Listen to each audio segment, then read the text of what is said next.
یہ بات ہے قرآن. اب چار میں کعبہ توڑ دوں گا اور مکہ کی ہستی اپنے ہاتھ سے مٹاؤں گا. بالکل میرے حضور، کیوں نہیں. یہ بات ہے ہاتھی والے سال کی.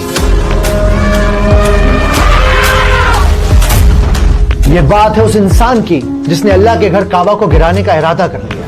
کتنا خوبصورت ہے میرا کلیسا. اب پتا چلے گا دنیا کو میں ہوں ابرہہ یمن کا حاکم، اور میرا یہ گرجا گھر چھین لے گا مکہ والوں کے پیروں کی زمین. یہ ہوگا اب نیا کعبہ. یہ بات ہے سورہ فیل کی. ألم تر كيف فعل ربك بأصحاب الفيل. جب بھی قرآن کے اس ترجمے کی آواز کانوں میں پڑتی ہے نا، میرے تو رونگٹے کھڑے ہو جاتے ہیں. کیا تم نے نہیں دیکھا کہ تمہارے پروردگار نے ہاتھی والوں کے ساتھ کیا کیا؟ یہ تو ہم سب جانتے ہیں کہ اللہ نے ان ہاتھی والوں کے ساتھ کیا کیا، پر افسوس ہم میں سے بہت کم ہیں جو یہ جانتے ہیں کہ کیوں کیا. مجھے اچھی طرح یاد ہے، ہاتھی والے سال ہی اللہ کے نبی کی ولادت ہوئی تھی. کون بھول سکتا ہے وہ سال؟ کون تھا ابرہہ اور کیوں وہ اللہ کے گھر کو توڑنا چاہتا تھا؟ عیسیٰ مسیح کے اس کلیسے کی چمک کے آگے بھول جائیں گے سب اللہ کے اس گھر کو. بالکل میرے حضور. کہاں وہ مٹی کا کعبہ اور کہاں ہمارا یہ خوبصورت کلیسا. کیا ہے سورت کے نازل ہونے کے پیچھے کی کہانی، اور سب سے زیادہ امپورٹنٹ 1400 سال پرانی اس سورت کا آج ہماری زندگی میں کیا کام ہے؟ ان سب سوالوں کے جواب جانیں گے اس ویڈیو میں. بسم اللہ الرحمن الرحیم. ألم تر كيف فعل ربك بأصحاب الفيل ألم يجعل كيدهم في تضليل.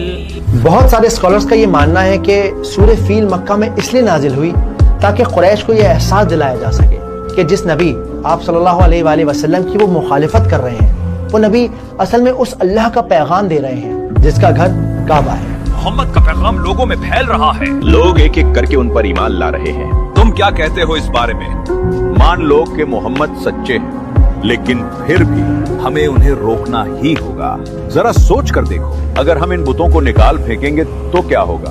ہوگا کیا؟ نہ 360 بت ہوں گے اور نہ ہی ہم سردی گرمی کے وہ سفر کر سکیں گے.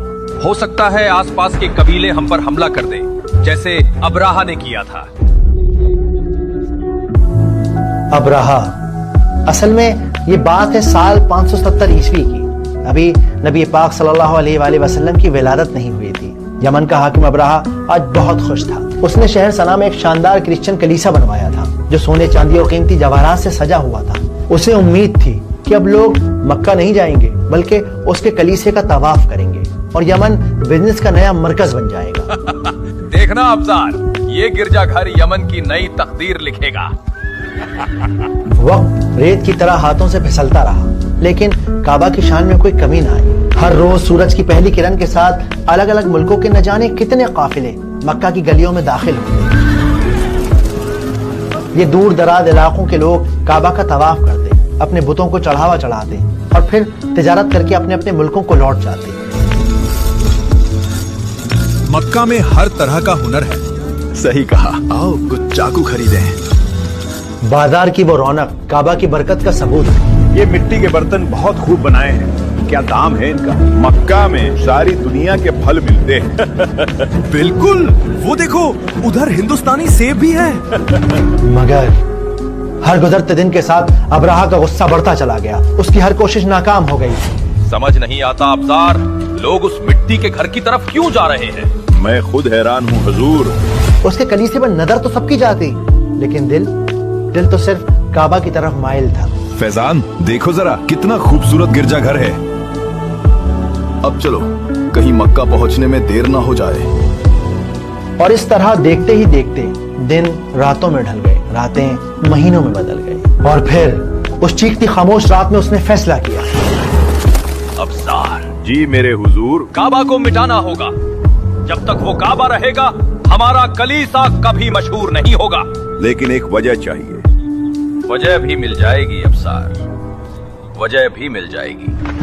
اور کچھ دنوں بعد حملہ کرنے کی وجہ بھی مل گئی. مکہ کے کچھ شریر نوجوانوں کو اس بات کی خبر ہو چکی تھی کہ ابرہہ یمن کو نیا بزنس سینٹر بنانا چاہتا ہے. کعبہ ان کے لیے صرف عمارت نہیں تھی بلکہ ان کے دین اور عزت کا معاملہ تھا. اور اسی وجہ سے کچھ بدو لوگوں نے اس کلیسے کو برباد کرنے کا ارادہ کر لیا.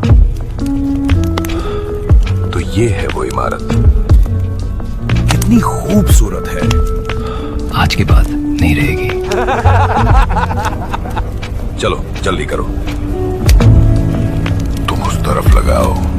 دیکھتے ہی دیکھتے کلیسا آگ کے شعلوں میں لپٹ گیا. شیشے ٹوٹ کر گرنے لگے اور وہ چمچماتی عمارت کالا دھواں ہو گئی. اب چلو, آگ اپنا کام خود کر لے گی. میرا کلیسا, میرا کلیسا, میرا کلیسا. اب چار, یہ صرف کلیسا نہیں جلایا گیا ہے, یہ میری شان, میرا نام, میرا فخر, سب کچھ جلایا گیا ہے. کون تھا جس نے یہ جرأت کی؟ میں اسے برباد کر دوں گا. میرا کلیسا. کچھ اسکالرز یہ بھی کہتے ہیں کہ مکہ کے کچھ شرارتی بدو لوگوں نے اس کلیسے کو ناپاک کر دیا اور اسی بات کو وجہ